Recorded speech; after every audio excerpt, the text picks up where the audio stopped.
no verão, as pessoas elas transpiram mais e nem sempre elas repõem a água perdida, o que afeta diretamente o funcionamento dos rins, aumentando o número de casos de cálculo renal, mais conhecido aí como pedra nos rins. E sobre esse assunto, nós vamos conversar agora com o urologista Lucas Galdino. Muito boa tarde, doutor. Boa tarde. Doutor, o pessoal de casa deve estar se perguntando assim, o que tem a ver cair na folia, né? O que tem a ver o carnaval com o cálculo renal, a pedra no rim, né? O surgimento. Vamos explicar para esse pessoal, então? Vamos, então.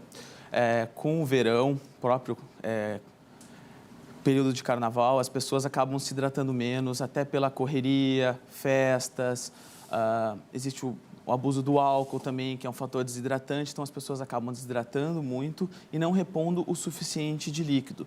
Isso faz com que o excesso de sal que a gente come na alimentação e até mesmo em alguns líquidos que a gente consome, ele acaba se depositando no nosso rim e aumentando a incidência de cálculos nesse período. Nesse período chega até 30% o aumento de números de casos de cálculo renal. E agora intensifica, então, no verão, após carnaval, porque é aí que o pessoal mesmo deixa de tomar água, cai na folia, come mal, né, doutor? Come muito mal, a gente abusa de excesso de gordura, produtos com fritura, excesso de sal. Isso, nesse período de carnaval, mais ainda. O álcool em si também é extremamente desidratante, então faz com que cada vez mais a pessoa comece a acumular esse sal e não tome o líquido necessário para dissolver esse sal que deveria. E a pedra no rim, então, ela é causada só pela questão da alimentação mesmo, do sal? Não só da alimentação, existem vários tipos de cálculo, existem cálculos, mas os mais comuns, que são os cálculos de cálcio e os cálculos de sódio, principalmente, esses são causados por fatores alimentares. Existem alguns outros cálculos que são por medicações, alguns outros cálculos, mas esses são mais raros. Então, a gente tem que focar nos cálculos mais comuns, até para o nosso público aqui seria mais interessante. Claro. Uhum. Então, para esse tipo de cálculo, tem o fator genético, claro, mas é muito mais o nosso hábito de vida do que em si os fatores externos. Uhum. A gente escuta muito falar que pedra nos rins também, doutor, é uma dor que se compara à dor do parto feminina, né? A gente escuta muito falar. E acomete muito mais os homens do que as mulheres. Por que isso? Eles realmente, é uma dor que se considera como a dor do parto, é uma das piores dores que se fala na medicina. O cálculo dentro do rim em si, dificilmente ele dói. Essa dor que se sente é quando o cálculo sai do rim e cai nesse canalzinho que liga o rim na bexiga. Essa é a dor que a gente chama de crise renal, a dor renal. Ela acomete mais os homens porque o homem em si ele já tem uma resistência maior de ingestão de líquido, ele acaba tomando a cervejinha, acaba comendo a gordura, mas não toma aquela água.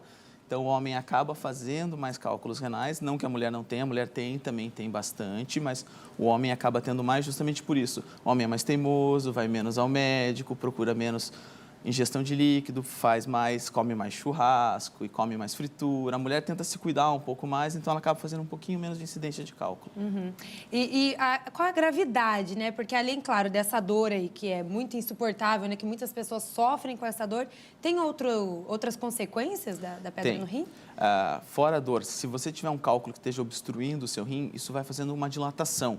Se isso fica muito tempo, ele começa a estragar a função do rim. Então, com o passar do tempo, claro, não é de um dia para o outro, mas com o passar do tempo, acaba deixando 2 semanas, começa a ter uma perda de função renal, isso pode ter consequências irreversíveis para a função desse rim, se você não acabar não fazendo nada, não desobstruindo esse rim. Uhum. E o tratamento? Como é feito o tratamento? O tratamento, quando o cálculo está dentro do rim, a gente tenta impedir ele de crescer. Caso ele cresça, a gente pode quebrar esse cálculo. Existem técnicas minimamente invasivas que a gente vai até dentro do rim com o aparelho flexível e quebra com laser. Uhum. Agora, se ele estiver no canalzinho, ele realmente se torna uma urgência. Então, eu preciso desobstruir esse rim, a gente passa um catéter para desobstruir e, na sequência, quebra esse cálculo ou com laser ou mesmo com cirurgia, como ficar mais cômodo para o paciente. E qual a idade mais comum? Existe uma idade que dá pra gente falar, nesse período da vida tem que cuidar um pouquinho mais? Ou acomete crianças também? Acomete crianças têm mais fator genético do que em si fator alimentar, claro. Hoje em dia, a nossa alimentação não é a ideal, sabe-se que a gente come muito produto industrializado, excesso de sódio, então as crianças também acabam comendo, mas tem criança, claro, que é bem mais raro. A idade mais comum de acometimento mesmo é no adulto jovem. Aí, entre os seus 25 a 40 anos. É a idade mais comum dos cálculos, mas também acomete idosos, tudo, mas é mais comum entre 25 Pelo estilo de vida mesmo, Pelo que é estilo- que você exatamente, acabou pelo de estilo de falar, vida. né? Estilo de Exatamente. vida ali, que é da bebidinha, né? Exatamente. Do churrasquinho. Que é o período.